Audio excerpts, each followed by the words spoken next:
Hi, YouTube friends. Well, I'm doing a series called RV Talk, and it's just going to be about all things pertaining to RVs, some tips that I learned through experience, or I learned on the internet or through reading books.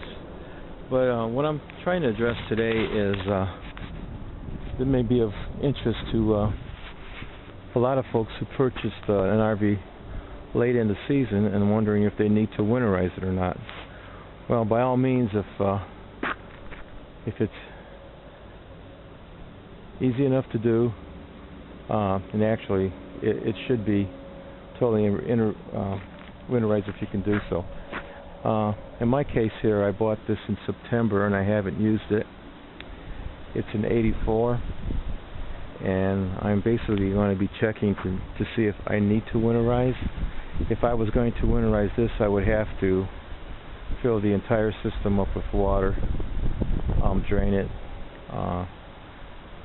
do a bypass of the water heater to bypass antifreeze I'll be putting in it, and also checking to see if the pump works and if I can bypass the water tanks and run RV antifreeze, like 2 or 3 gallons through the pump and then through the system. I would also have to take this trailer down to some dump station and dump whatever residual water that might be sitting in the gray or the black water tanks. It's a lot of work. So what I'm going to do is I'm going to see if I need to do a lot of this. It's not, why would I do it if I don't need to? It's a lot of work. So the first thing I need to do is to find my water inlets. On something like an 84, it might be a little difficult to find where your water tanks are at and your pump. But one easy way of knowing is look for something like this, which is a door. And inside, behind this, should be the inlet. Now this is your inlet to your tanks. It has a cap on it. It looks something similar to that. Then through, well, it's looking at this, to me, I think it would be obvious that whoever designed this trailer would not locate the water tanks far away from the filler tube. So I know that the water tanks are nearby. So I started looking, and the obvious place for water tanks would be underneath this couch here. And I pulled it apart, and sure enough, the water tanks and the pump are located here, and they're bone dry. So I don't have to winterize any water supply from this point here. I know it hasn't been used, and also the previous owners told me that they have never used the water tank since they owned it, since 1997. Well, what I am concerned about is they did camping at parks that had shore water. Shore water means that you have direct water hookup at your campsite. So your hose would hook up to an inlet like this, right over here. Looks like an end of a hose. So what I did is I made this little tool, a piece of hose with the male end on it, and I put one of these compressor gauges or air gauges, air valves with the nozzle on it, and then just hook it up right here, like so.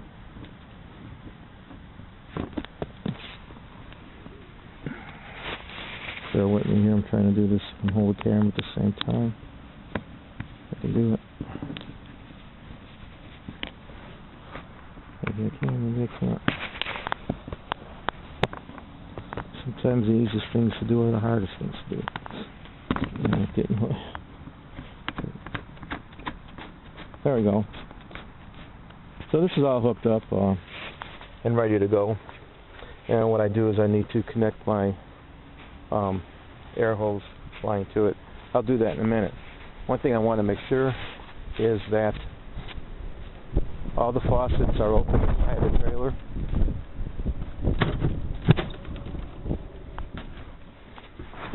There's one here in the kitchen where I previously opened, one at the bathroom sink, and one at the shower.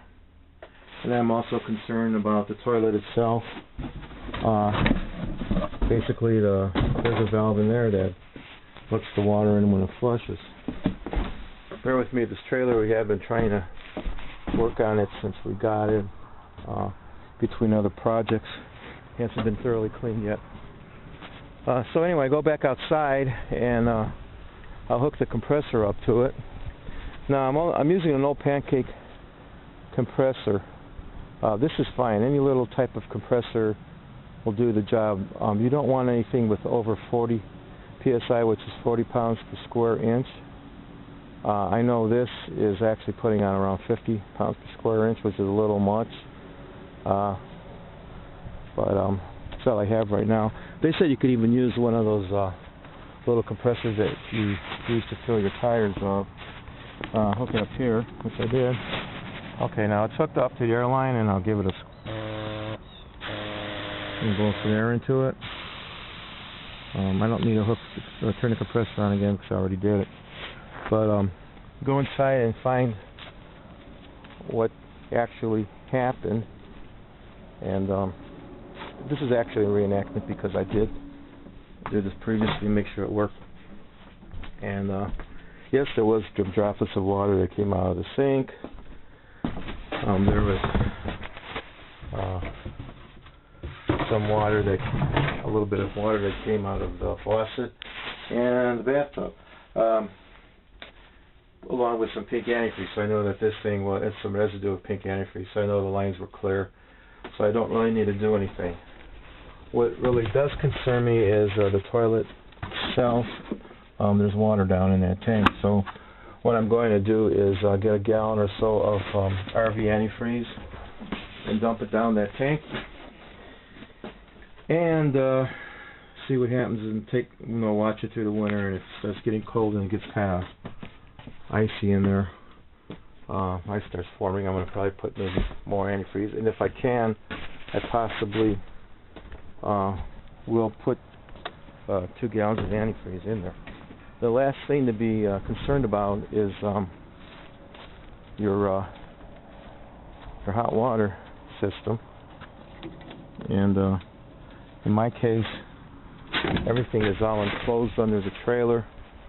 I don't know what the situation is in here. Usually this is bypass. We don't want this to be filled with pink antifreeze.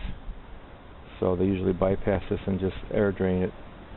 But I don't know about this. Anyway, I'm not sure about this old gas heater in here anyway. I might want to replace it with electric, and I'll address that in spring. But anyway, that would be it. So that's all I'm going to need for now. I could take care of this later.